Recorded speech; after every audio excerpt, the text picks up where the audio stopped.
শহীদদের নিমের গাছ জান্নাতের বাতাস হাজিদেরকে দেয়। জোরে কোন সুবহানাল্লাহ। কি মানুষ রে, এমনি শহীদ শেখ মুজিবুরের তো পিটা মারছে। জোরে কোন কথা ঠিক মারেনি? কেউ শহীদ কয় শহীদ শেখ মুজিবুর কেউ কথা জীবনে? কেন সগলি জানে অত্যাচার করছে বসে দিয়েছে,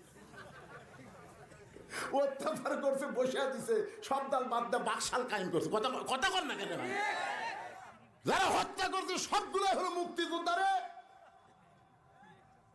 জানালা পড়ার লোক হয়নি। 32 নম্বরে পড়ে আছিল।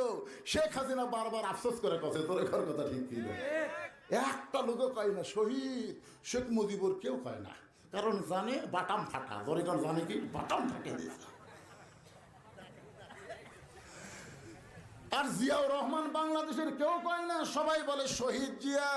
বলেন তার পিছনে কারণ আছে না নাই? স্যার আঙুল পিছে কেন সামনে? ওকে কাতার বরাবর দাঁড়া, কি বুঝতেছেন? সামনে কাতারে যায়, এসপি সাহেব দেখে একজন মুসল্লি ছাড়া কাতার হচ্ছে না, তাকায় দেখে দরজার চকিদার খাড়া আছে। চকিদার বলে না স্যার আপনি এসপি, আমি চকিদার। এই পাগলা, আমি এসপি তুই চকিদার, ওটা কোন জায়গার কথা? ওটা হলো 3 বার চুমা খাস। রাখাল কয় পাগল নাকি? আমার ঘামা হাতে তুমি 3 বার চুমা দেওয়ার কারণ কি? ওমর ফারুক বলে রাখাল তোমার 2 নম্বর চাহিদা আল্লাহ পুরা করছে, মরার সঙ্গে সঙ্গে আল্লাহ তোমাকে জান্নাত দিয়ে দিবে। আপনারা তো সুবহানাল্লাহ করেন, কিন্তু রাখাল সুবহানাল্লাহ কয় না। ওমর ফারুক বলে রাখাল আল্লাহ তোমার 2 নম্বর চাহিদা পুরা করছে রে, মরার সঙ্গে সঙ্গে জান্নাত পাবা। রাখাল সুবহানাল্লাহ কয় না। ওমর ফারুক কয় কে রে রাখাল সুবহানাল্লাহ কইছ না কেন? রাখাল বলতেছে বাকির কথা ভালোই বলতেছো, মরার পরে জান্নাত পাবো, কিন্তু হযরত উমরকে এক নজর দেখবার পাবো, এই লগত কথা বলতে তোমার কোন জায়গায় বাজার? উমরকে দেখা হলো লগত আর জান্নাত হলো বাকি। তুমি বাকিটা ঠিকই বলতেছো। আজকে আমাদের বাংলাদেশে আমরা বাকি অনেক বলি। এ যে ওয়াজ করলো, টাকা দিল 10, ব্যস্ত ফসা ফস, টাকা দিল 20, ব্যস্ত দিয়ে 10। এটা আমরা দোয়া করলাম না, একজন 200 টাকা দিল, কি দোয়া? আর বাপ মা 14 গোষ্ঠী আল্লাহ জান্নাত দেয়, ওই টাকা যদি সুদের দেয় তাহলে দোয়া কিন্তু উল্টা যাবে। ঠিক না? একটু মনোযোগ দিয়ে শুনবেন। ওমর ফারুক বলেন রাখাল মরার সঙ্গে সঙ্গে আল্লাহ তোমার জান্নাত দিবে। রাখাল বলতেছে বাকির কথা বিশ্বাস পরে করব, ওমর ফারুককে কেমনে দেখতে পাবো? এই নগদ কথা বলতে তোমার কোন জায়গাত বাজে? ওমর ফারুক চিন্তাত পড়ে গেলেন, যে রাখাল আমাকে তওবা পড়াছে, যে রাখাল আমাকে মুনাফিক কইছে, যে রাখাল আমাকে ভণ্ড কইছে, এখন যদি বলি আমি ওমর, বলাও সারা, রাখাল হার্ট ফেল করে মরাও সারা। এমন সময় আল্লাহর কোরআন বলতেছে উদু ইলা সাবিলি রাব্বিকা বিল হিকমা। ওমর ডাইরেক্ট যদি বলবার না পারিস তাহলে ইনডাইরেক্ট অ্যাঙ্গেল করে বল। ওমর ফারুক বলে রাখাল ভাই সত্যি যদি হযরত ওমরকে দেখবার চাও তাহলে তোমাকে ফজরের নামাজ সামনে কাতারে আদায় করা লাগবে। ফজর যদি সামনে কাতারে আদায় করো, মেহরাবের মধ্যে যেই মানুষটাকে দেখবা ইমামতি করতেছে, ওই মানুষটি হলেন হযরত ওমর। এখন সামনে ইলেকশনে যারা ভোট চাবার আসবে, আপনি খালি দেখবেন তো যে কোন প্রার্থী ইমামতি করবার পারে। আর মাথা ধরতেছে না, আর ধরতেছ কেরে ফাটাফাটি ওয়াজ শুনবি, এখন কথা কইস না কেন? হ্যাঁ কি ওমর ফারুক বলতেছে ওমরকে যদি দেখবার চাও ফজরের নামাজ সামনে কাতারে আদায় করে মেহরাব দিকে লক্ষ্য করে দেখবা যেই মানুষটা ইমামতি করতেছে সেই মানুষটি হলো হযরত ওমর। আল্লাহর কোরআন আইন যদি বাংলাদেশে দেখতে চান তাহলে যারা ইমামতি করার যোগ্যতা রাখে তাদেরকেই সংসদে পাঠানো লাগবে। জোরে কোন ঠিক কিনা ভাই? খালি মুখে মুখে কোরআন চাইলে হবে না, এই পদ্ধতিতে কাজ করা লাগবে। জোরে কোন কথা ঠিক কিনা? রাখাল ছোট বাচ্চার মতন কান্দে। ওমর ফারুক বলে রাখাল কান্দার কারণ কি? রাখাল বলতে ভাই যান আমি বারান্দায় নামাজ পড়ি, মসজিদের ভিতরে নবীর দামি দামি সাহাবী, ওই দামি সাহাবীর মধ্যে আমি রাখাল কেমনে যাই? আমি বারান্দায় নামাজ পড়ি, আমি ভিতরে ঢোকার সাহস কোনোদিন পাই না। উমর ফারুক বলে, রাখাল তুমি কম দামি আর মসজিদের মধ্যে দামি, এই কথা তোমারে কে বুঝাইল? আজান দেওয়ার পরে আওয়ামী লীগ, বিএনপি, জামাত এক কাতার হয়ে নামাজ পড়ে, সরকারি বিরোধী দল পায়ের সঙ্গে পা লাগায় দাঁড়ায়, ধরে কোন কথা ঠিক কিনা? বাইরে আপনারা যতই দল করেন ভাই, ভিতরে গেলে কিন্তু সোজা। ভিতরে গেলে কি ক্ষমতার অহংকার, আওয়ামী লীগ 4 আঙ্গুল সামনে গেছে, জামাত ইসলাম হাত ধরে টানতেছে, কে রে কাতার চিনিস না? যেই টানছে আর কিছু হবে না, যেই টানছে ওই কিন্তু নিচের দিকে তাকাছে, কে হাত ধরে টানতেছে ওই দিকে ওই তাকায়নি, নিচে থেকে বলতেছে আমি খেয়াল করিনি ভাই। ও খেয়াল করিস নি? বিএনপি 4 আঙ্গুল পিছনে আছে, বলতেছে ভাই তুই পিছনে গেলে তুই কি মনে করছিস সামনে ক্ষমতা যাবে না? একটু মনোযোগ দিয়ে শুনবেন। ওমর ফারুক বলে, রাখাল তুমি বারান্দায় নামাজ পড়ো, তুমি কম দামি, আর ভিতরে যারা নামাজ পড়ে তারা বেশি দামি, এই কথা তোমারে বুঝাইলো কে? আল্লাহর কোরআনের আইন হলো ইন্না আকরামাকুম ইনদাল্লাহি আতকাকুম, এই ব্যক্তি সবচাইতে দামি হয় যার কলিজার ভিতরে আল্লাহর বেশি ভয়। আপনাদের কি মনে হচ্ছে আমি চেয়ারে বসতে ওয়াজ করতেছি আমার দাম বেশি, আর আপনারা খেরত বসতে ওয়াজ শুনতেছেন আপনাদের দাম কম?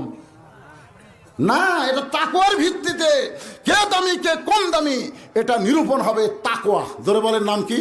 তাকওয়া। হয়তো দেখা যাবে আল্লাহ আমাকে জাহান্নামত দিচ্ছে আর আপনাকেও আল্লাহ জান্নাত দিচ্ছে। আসলে দেখা যাবে আমার এই জিব্বার মধ্যে একটা বসি লাগাছে, জাহান্নামের বসি লাগে, ফেরেশতা হাত টানে টানে নিয়ে যাচ্ছে। আপনারা বলতেছেন হুজুর, ও হুজুর আপনার ওয়াজ শুনে আমরা আমল করে জান্নাতে যাচ্ছি, আপনার এই খবর? তখন আল্লাহ বলবে লিমা তাকুলু মালা তাফালুন, এ বক্তা ওয়াজ করছে আমল করেনি। অধিকাংশ বক্তারাই জাহান্নামে যাবে, কারণ তারা ওয়াজ করে ফজরের নামাজ জামাতে পড়ে না, আর ফজর জামাতে না পড়লে সে মুনাফিক হয়ে যাবে। ধরে কথা কন না, কথা কন। আল্লাহর বান্দার একটু মনোযোগ দেন। রাখাল বলতেছে তাহলে আজকে এশার নামাজ পড়ে আর আমি বাড়ি যাব না, এশার নামাজ পড়ার পরে ফজর সামনে কাতারে পড়ার চেষ্টা করব। ওমর ফারুক বললেন, রাখাল ভাই এশা পড়ে তুমি যে বাড়ির যাবার চাচ্ছ না, তাহলে তুমি এশার পর থেকে যে ফজর একটা লম্বা সময়, এই লম্বা সময়ের মধ্যে যদি তোমার চোখত ঘুম ধরে তুমি কি করবা? রাখাল বলতে যে ঘুম যদি ধরে তাহলে মসজিদের মধ্যে ঘুমিয়ে যাব। ওমর ফারুক চেহারা রক্তের মতন লাল করে বলে, হে রাখাল এই মসজিদের মধ্যে ঘুম পাড়ার দলিল দে, তুই যে মসজিদে ঘুম পারবি তার একটা দলিল থাকা লাগবে না? আপনাদের মসজিদে কেউ ঘুম পারে নাকি? পারে? পারে? শোনেন, জোহর নামাজ পড়ে সবাই চলে গেছে, ওরা 3 জন 4 ফ্যান দিয়ে গল্প করতেছে, 1-1 ঘন্টা হয় গল্প ছাড়ে না। ফেরেশতারা বলতেছে আল্লাহ সবাই চলে গেল, এরা 3 জন যে 4 ফ্যান দিয়ে গল্প করতেছে, এর রেজাল্ট কি? আল্লাহ বলতেছে নামাজের পরে যতক্ষণ এদের মাথার উপর ফ্যান ঘুরিছে, এই ফ্যানের কারেন্টের বিল এই 3 জন আলাদাভাবে না দেওয়া পর্যন্ত এরা জান্নাতে যাবার পারবে না। কারণ মসজিদ ওর বাপের বাড়ি না, ইচ্ছা মতো ফ্যান ঘুরাবি। জোরে কথা বল না। এখন কতগুলো ঘুম পারে? আপনার বলেন তো, ঘুমালে মানুষ যখন ঘুমায় তখন সে বাইরের কোনো খবর জানে? আল্লাহ কোরআনে বলেছেন ফাইজা কুদিয়াতিস সালাতু ফান্তাশিরু ফিল আরদ, নামাজ হয়ে গেলে আর মসজিদে থাকা যাবে না, জমিনে বের হওয়ার কথা বলেছেন কে? আল্লাহ। আপনারা আল্লাহর সাথে একমত না দ্বিমত? তাহলে জবান খোলা বলেন জমিনে বের হওয়ার হুকুম দিয়েছেন কে? আল্লাহ। আরো জোরে জোরসে বলুন। বরং আজানের গুরুত্ব দিও। 5 ওয়াক্ত নামাজের ভিতরে সবচাইতে বেশি গুরুত্বপূর্ণ আজান হলো ফজরের আজান। জোরে বলেন কিসের আজান? ফজরের আজান হলো সবচাইতে গুরুত্বপূর্ণ। এই আজানের মধ্যে বলা হয়েছে আসসালাতু খায়রুম মিনান নাওম, ঘুম হইতে নামাজ অতি উত্তম। রাখাল এতদিন নামাজ পড়েছে বারান্দায়, কিন্তু আজকে ফজরের নামাজ পড়বে সামনে কাতারে। আপনার বলেন তো, বারান্দায় যারা নামাজ পড়ে তারা কিন্তু আজানের গুরুত্ব দেয় না, তারা আকামতের গুরুত্ব দেয়। আর সামনে কাতারে যারা নামাজ পড়ে তারা কিন্তু আকামতের গুরুত্ব দেয় না, তারা আজানের গুরুত্ব দেয়। আমার কথা কি বুঝতে পারছেন? তো রাখাল এতদিন নামাজ পড়ে কোন জায়গায়? বারান্দায়। জোরে কোন কোথায়? আজকে পড়বে কোন জায়গায়? যে নামাজ আজান দিয়েছে সঙ্গে সঙ্গে রাখাল দৌড়, দৌড়াইতে দৌড়াইতে মসজিদের বারান্দায় গিয়ে বলতেছে, বারান্দা মন খারাপ করিস না, আজকের দিনে একটু সামনে কাতারে নামাজ পড়বো, আগামীকাল থেকে আবার জাগা মতো। তার মানে কি বোঝা গেল, বারান্দায় যারা নামাজ পড়ে তারা মসজিদের মধ্যে নামাজ পড়বার চায়, আসলেই চায় না। কারণ নামাজ শেষ করে যে ইমাম সাহেব সালাম ফিরাই, না না দৌড় মারবার চায়, কিন্তু পারতেছে না। তো মনোজাত হতে হতে দেখেন 2-4 জন খাড়া হয়ে গেছে। এখন কোন দিক দিয়ে যায় রে, এখন আবার লাঠি বানাচ্ছে, লাঠি দিয়ে মুখের আগে থুয়ে, তাও কিন্তু বিপদ। এটি লাঠি এদিকে এই জন্য এত জ্ঞান জমের দরকার নাই, বারান্দাত পড়বো, সবার শেষে যাবো, আগে বাড়াবো। রাখাল এতদিন নামাজ পড়েছে বারান্দা, আজকে সামনে কাতারে মসজিদের মধ্যে ঢুকতেছে ডান পায়ে। ধরে বলেন কোন পায়ে? শুধু ডান পায়ে ঢুকলে হবে না, জবান খুলে একটা দোয়াও পড়া লাগবে, আল্লাহুম্মা আফতাহলি আবওয়াব রহমাতিক। এই দোয়াটা পড়ে রাখাল যখন সামনে কাতারে যাওয়ার চায়, প্রত্যেক সাহাবী নড়ে সরে রাখালকে যাওয়ার রাস্তা করে দেয়। রাখাল কয়, আল্লাহ রে, বারান্দার থেকে এতদিন কি ভাবলাম রে, ভিতরে দামি দামি, আজকে ভিতরে ঢুকে দেখতেছি আমিও যা এরাও তাই। আসলে বাহির থেকে বোঝা যাবে না। তো সারা জীবন জানছে বাদশাহ শাহজাহান, বউ যখন কইছে সারা জীবন ভিক্ষা করলে বাহিরে, আজকে একটু ভিতর যাও তো।